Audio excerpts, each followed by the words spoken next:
Entonces, ¿qué es la Biblia? Hola y bienvenidos. Soy Héctor Brum, pastor principal de la Iglesia Bíblica Valientes a los Pies de Cristo en la Ciudad de México. Y aquí en este canal nos dedicamos a platicar entre valientes que deseen seguir los pasos del Maestro y estén dispuestos a pagar el precio por ello. Traemos videos cada semana de interés común y de crecimiento en la fe, así que entremos en materia. ¿Qué es la Biblia? Verán, la Biblia es un libro de libros, 66 en total, divididos en 2 testamentos o pactos. Las designaciones Antiguo Testamento y Nuevo Testamento, aunque no fueron usadas comúnmente hasta el final del siglo I de nuestra era, se centran en 2 grandes pactos que Dios hizo con su pueblo, el pacto mosaico y el nuevo pacto. El Antiguo Testamento registra principalmente el comportamiento de Dios con el pueblo de Israel, basado en el pacto que hizo con ellos por medio de Moisés en el monte Sinaí. El Génesis en el Antiguo Testamento se refiere a la creación del hombre, al diluvio, al llamamiento de Abraham y el deslinde del pueblo de Israel a través de la línea genealógica de Isaac y de Jacob. Después de relatar el establecimiento del pacto mosaico, el Antiguo Testamento registrará la historia de la relación de Dios con Israel, su vagar por el desierto, la conquista que dejaron incompleta del país de Canaán, su vida bajo jueces y reyes, incluyendo la división de la nación en los reinos del norte y del sur, las muchas advertencias proféticas sobre la inminente cautividad, las deportaciones y el regreso de Judá a Palestina. La revelación divina que registra el Antiguo Testamento fue comunicada en 2 formas principales, por obras poderosas y por palabras proféticas.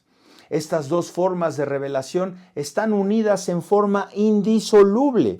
Las obras de misericordia y de juicio con las cuales el Dios de Israel se hizo conocer a su pueblo elegido no habrían podido llevar su mensaje apropiado si los profetas no se las hubieran interpretado.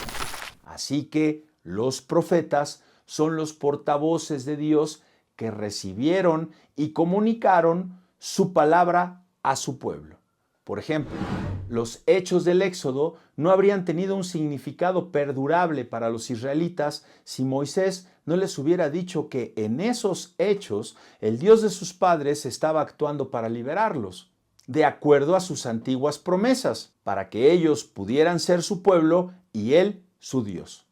A lo largo del Antiguo Testamento se extiende una línea de profecías concernientes a un libertador, Salvador venidero, el Mesías, y la institución de un nuevo pacto.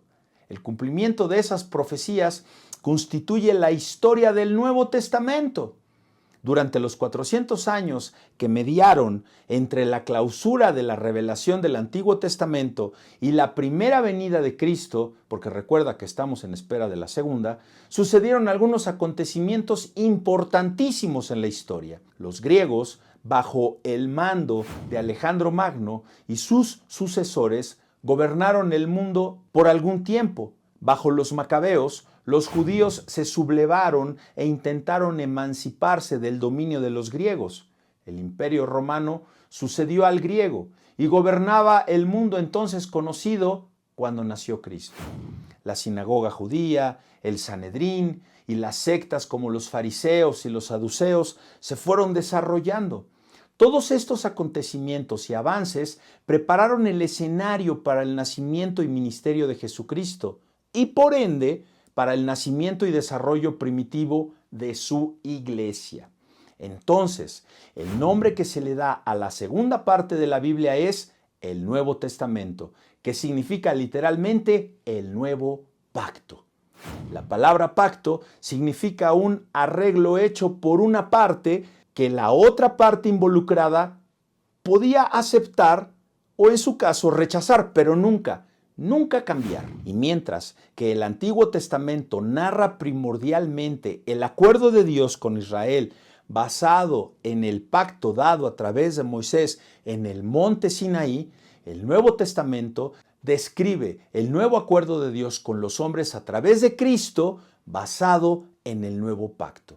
El pacto antiguo reveló entonces la santidad de Dios en la norma justa de la ley y prometió que vendría un redentor. El nuevo pacto muestra la santidad de Dios en su Hijo justo. Así que el Nuevo Testamento contiene aquellos escritos que revelan el contenido de este nuevo pacto. El mensaje del Nuevo Testamento se centra en, número 1, la persona que se dio para la remisión de pecados, Cristo. Y número 2, las personas, nosotros, la iglesia, el cuerpo, que hemos recibido su salvación. Así que el tema central del Nuevo Testamento es la salvación. Por lo que el Nuevo Testamento complementa al Antiguo Testamento en relación al cumplimiento de promesas. Si el Antiguo Testamento registra que Dios habló a nuestros antepasados en otras épocas por medio de los profetas, el Nuevo Testamento registra esa palabra final de Dios que habló en su Hijo, en quien toda revelación inicial se resumió, se confirmó y trascendió. Las obras poderosas de revelación del Antiguo Testamento culminaron en la obra redentora de Jesucristo. Las palabras de los profetas del Antiguo Testamento reciben su cumplimiento en Él. Pero Él no es solo la revelación suprema del hombre, es también la respuesta perfecta del hombre a Dios, el sumo sacerdote.